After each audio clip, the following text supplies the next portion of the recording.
Shalom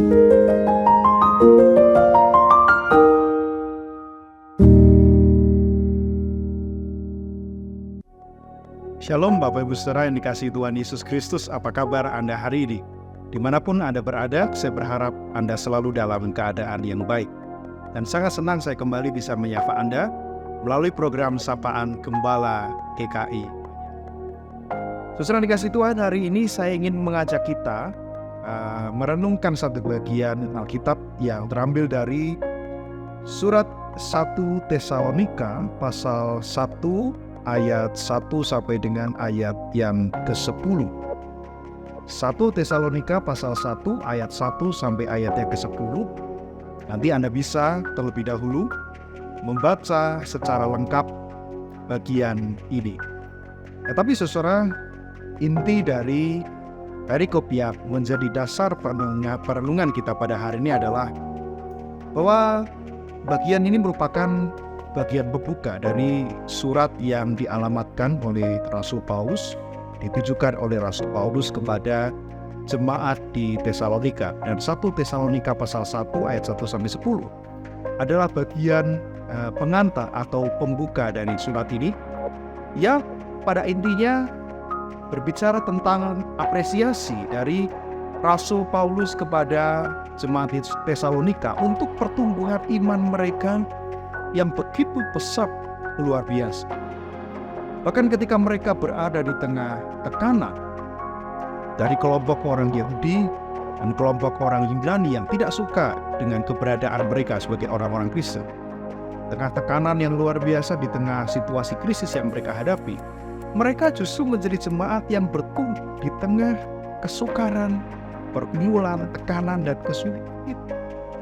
Oleh karena itu, Rasul Paulus di dalam bagian pembuka suratnya, surat penggembalaannya ini, memberikan penghargaan atau apresiasi kepada jemaat ini.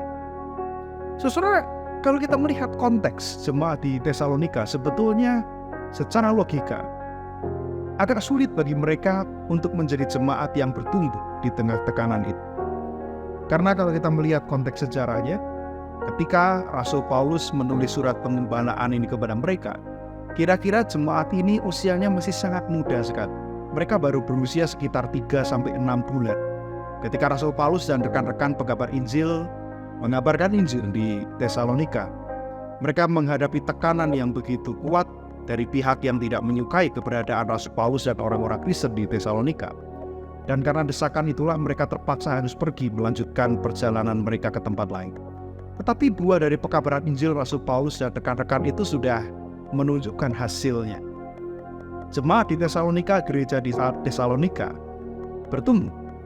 Dan kira-kira baru sekitar 3-6 bulan mereka ada di tengah persekusi, penganiayaan yang luar biasa, penolakan yang luar biasa. Dan pada saat itulah Rasul Paulus menuliskan surat ini kepada mereka. Usianya, sekali lagi, gereja ini masih sangat dini pada waktu itu. Baru sekitar 3-6 bulan. Yang menjadi pertanyaan buat kita adalah, bagaimana bisa orang-orang Kristen, para dalam tanda kutip petobat baru ini, bisa bertahan di tengah gempuran, di tengah tekanan yang luar biasa, bahkan mereka bertumbuh imannya justru dari situasi sulit itu. Kalau dipikir-pikir ini tidak masuk logika. Tetapi ada satu hal yang menarik di ayat yang ke-6. Mari kita baca bersama. 1 Tesalonika 1 ayat yang ke-6.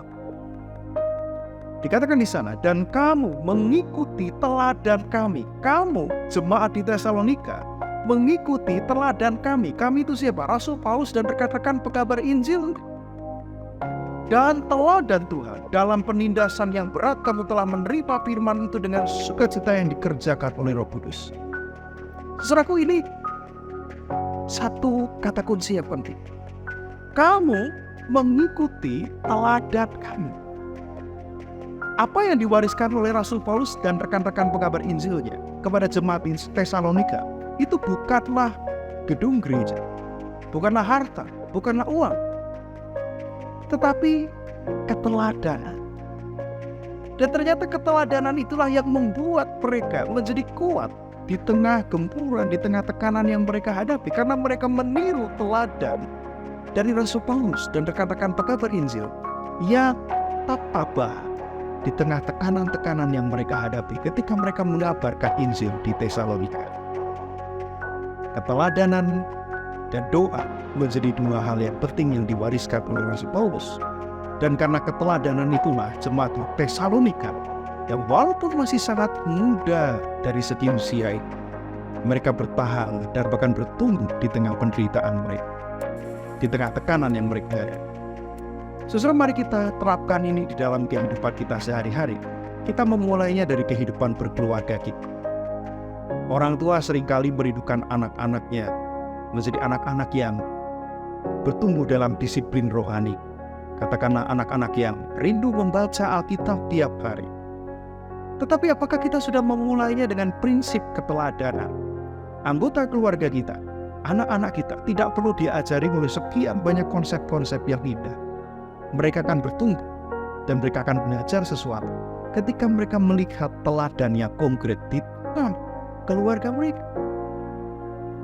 Kalau kita ingin keluarga kita bertumbuh di dalam pelayanan di gereja, apakah kita juga sudah memulainya dengan menunjukkan keteladanan hidup di dalam pelayanan?